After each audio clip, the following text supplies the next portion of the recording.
माझी लाडकी बहीण योजनेअंतर्गत तुम्ही जर पात्र असाल तर हा व्हिडिओ नक्की शेवटपर्यंत पहा। माझी लाडकी बहीण जी योजना आहे त्या संदर्भामध्ये साधारणपणे 80-90% तक्रारी त्या पद्धतीच्या आहेत, म्हणजे ज्या आलेल्या आहेत त्यापैकी, आणि त्याचं आम्ही एक जे काही त्या संदर्भातली योग्य तो विचार करून आम्ही या 5 बाबी आणि या 5 बाबी या आपण GR मध्ये नमूद केलेल्या आहेत। कुठेही आपण शासन निर्णयामध्ये बदल करत नाही आहोत। कुठल्याही एका योजनेचा जर आपण लाभ घेत असाल, समजा उदाहरणार्थ संजय गांधी निराधार योजना आहे, त्याचा लाभ 1500 आहे, म्हणून त्या ज्या लाभार्थी आहेत संजय गांधीच्या ह्या आपण लाडक्या बहीणमध्ये घेतलेल्या नाहीत। पण नमो शेतकरी जी योजना आहे याचा 1000 रुपयाचा लाभ आहे, आपण GR मध्येच नमूद केलेला आहे की आपण 1500 जो फरक असेल ती फरकाची रक्कम आपण देणार, त्याच्यामुळे याच्यात आपण कुठेही GR मध्ये आपण बदल करत नाही। दुचाकी आहे आम्ही GR मध्येच नमूद केलेला आहे, पण 4 चाकी यांनी काही कंप्लेंट्स आम्हाला आलेल्या आहेत, तर त्याच्याने आपण फक्त पॅन त्याच मुद्द्याची आपण पॅन महाराष्ट्र आपण स्क्रुटिनी करतोय।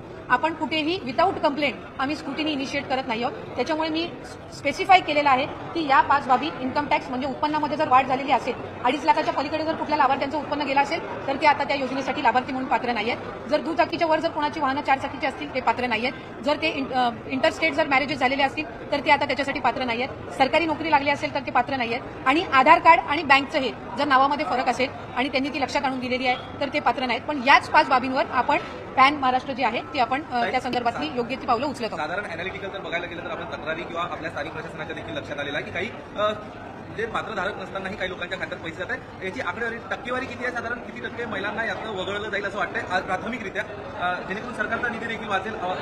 नाही, विषय याच्यामध्ये सरकारचा निधी वाचवणं नाहीये, कारण आम्ही सुरुवातीच्या कालावधीपासूनच 2.5 कोटी लाभार्थी आपले असतील हे आम्ही विभाग म्हणून सुद्धा धरून चाललेलो होतो। जेव्हा बजेटची सुद्धा घोषणा झाली त्याच्यानंतर सुद्धा 2.5 कोटी लाभार्थी हे साधारणपणे रफली मॅक्सिमम असतील हा एक त्याच्यामुळे पैसे वाचवणं किंवा निधी वाचवणं हा विषय नाहीये। याच्यामध्ये ज्या काही कंप्लेंट्स मधल्या कालावधीमध्ये आल्या आणि त्या फक्त स्थानिक प्रशासन किंवा तिथल्या यांच्याकडून आल्या नाही तर वेगवेगळ्या माध्यमांकडून सुद्धा त्या आमच्याकडे येत होत्या, कारण बरेचसे माध्यम सुद्धा आम्हाला हे करायचे की अशा काही स्थानिक पातळीवर आम्ही मीडियामध्ये ज्या वेळेला आम्ही चर्चा करत असतो त्यावेळेला अशा पद्धतीची जी आली तर त्यानुसार आपण जात आहोत। याच्यामध्ये कुठेही पैसे वाचवणं किंवा या सगळ्या बाबींचं हे नाहीये। आम्ही आतापर्यंत आम्हाला याच्या संदर्भातला एक रफ पर्सेंटेजची आयडिया आलेली नाहीये, कारण आता ज्या मी 5 बाबी नमूद केल्या याच्या संदर्भामध्ये पुढच्या 10 दिवसामध्ये आम्हाला प्राथमिक अंदाज येईल की याच्यामध्ये किती, कारण साधारणपणे तुम्ही बघितलं तर उदाहरण मी देत्या, लग्नाचा सीझन आता आटपलेला आहे, याच्यामध्ये इंटर मॅरेजेस किती झाले याचा डेटा आज आमच्याकडे असणं हे प्रॅक्टिकली शक्य नाहीये। तो पुढच्या 10 दिवसामध्ये साधारणपणे आमच्याकडे येऊ शकतो। तुमचे सरकारी नोकरी लागलेले लाभार्थी किती आहेत ही आम्हाला एक स्क्रुटिनी आज आम्ही ही इनिशिएट करतोय, त्याच्यामुळे पुढच्या 10-15 दिवसामध्ये आम्हाला रफली किती पर्सेंटेज असेल हे याच्यातून आमच्या समोर येईल। ही एक महत्त्वपूर्ण माहिती मुख्यमंत्री माझी लाडकी बहीण योजनेसंदर्भातील लाभार्थ्यासाठी देण्यात आलेली आहे।